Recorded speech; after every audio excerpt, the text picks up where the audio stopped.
A senadora Mara Gabrilli, candidata a vice-presidente na chapa com Simone Tebet, acusou Lula de ter pagado 12 milhões de reais para não ser apontado como mentor do assassinato do ex-prefeito de Santo André, Celso Daniel.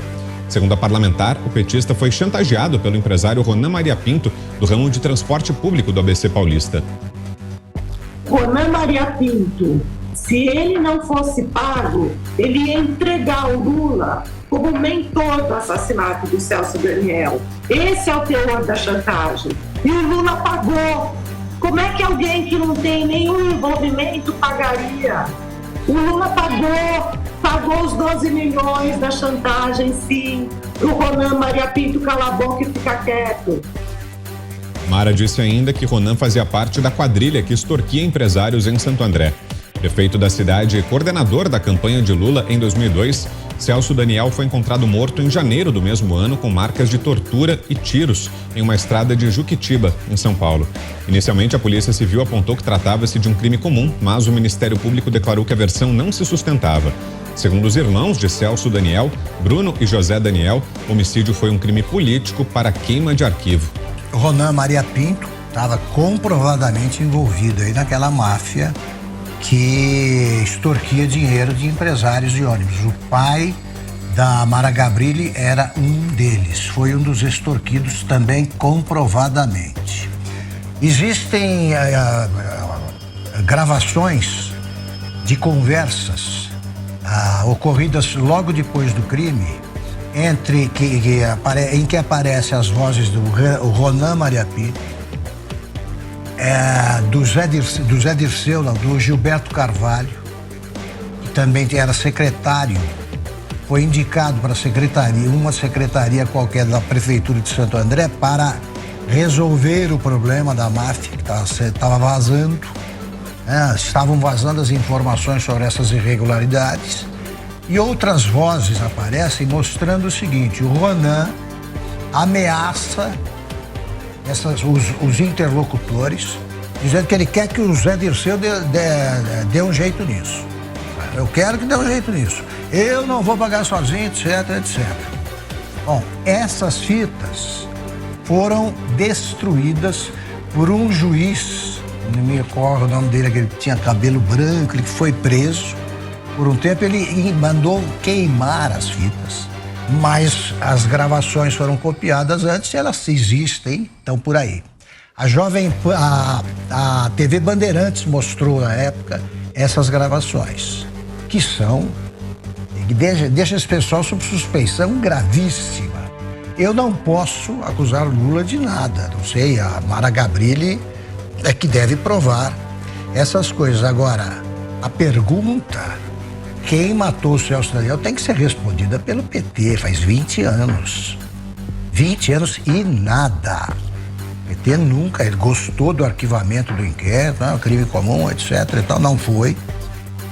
Então, o Ronan, com esse dinheiro, com o dinheiro que ele recebeu do Marcos Valério diz isso também na sua delação. Ninguém quis, era muito grave.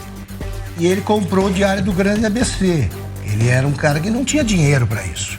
E se tornou dono do principal jornal, à época era muito forte, do ABC. Então o que não falta é indício de envolvimento do PT e de gente muito próxima do presidente da República à época, o Lula. Então, ele tem que... Aliás, não, ele ainda não era, estava em campanha. O prefeito de Santo André ocuparia o posto que acabou nas mãos do Palocci, coordenar a campanha. Era muito próximo do Lula.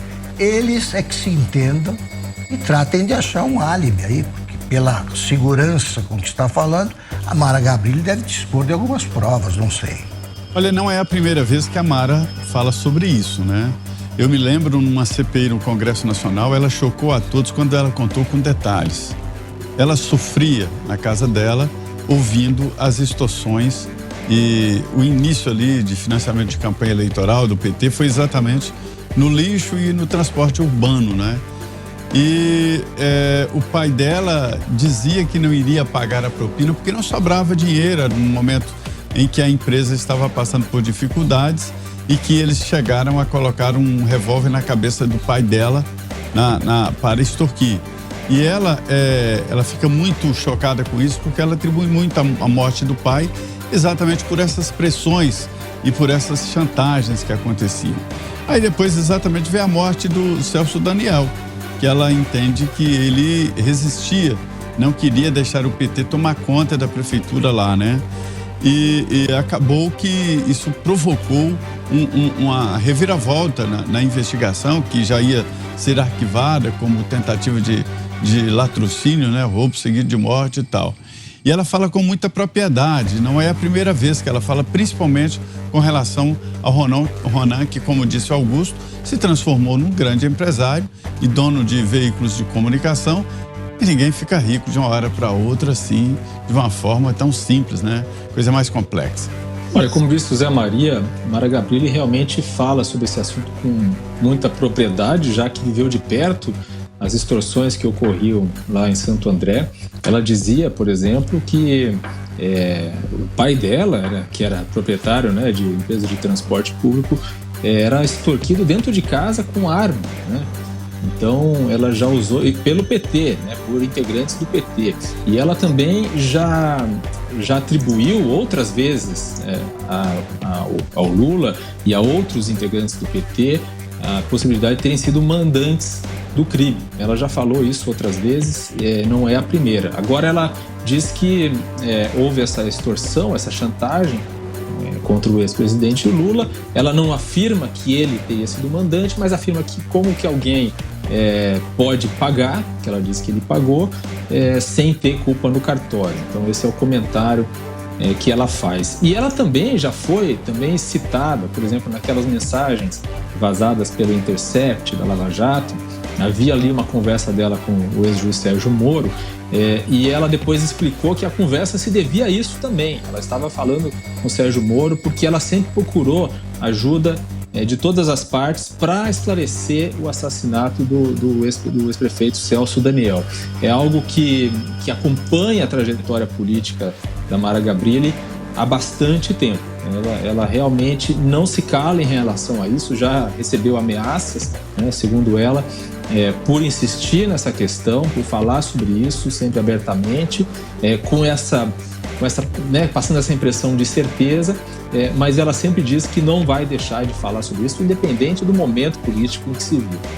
A nossa audiência recomenda muitíssimo o livro do nosso querido Silvio Navarro sobre a morte do Celso Daniel. Agora, a Mara Gabrilli, falando, né, com esse depoimento cheio de detalhes, falando com tanta propriedade, sabendo das entranhas, das vísceras desse projeto de poder nefasto, assassino, né, tudo muito detalhado, eu fico muito impressionada como uma pessoa que conhece esse esquema nefasto do petismo de dentro para fora, como uma pessoa pode se prestar ao papel que ela se prestou na CPI da Covid, sentando no mesmo sofá com Randolfo Rodrigues, com Omar Aziz, com Renan Calheiros, o ex-ministro Pazuello, quando ele estava lá conversando, prestando seu testemunho ali na CPI da Covid, ela foi extremamente deselegante e disse: eu não tenho pergunta, eu não quero ouvir nada desse governo, eu não quero saber nada, não vou fazer pergunta nenhuma, endossando uma falácia fantasiosa de Omar Aziz, de Renan Calheiros, de Randolfo Rodrigues, que hoje é um dos coordenadores do Lula, que está sempre de mãos dadas no escurinho do cinema com o PT. Então, eu sinto muito pela história de vida da senadora, hoje vice da Tebet, Mara Gabrilli, mas não dá para entender tanta disparidade assim nessas ações, sabe, das vísceras obscuras e nefastas de um partido, e senta no sofá com a turma que apoia esse partido e esse projeto de poder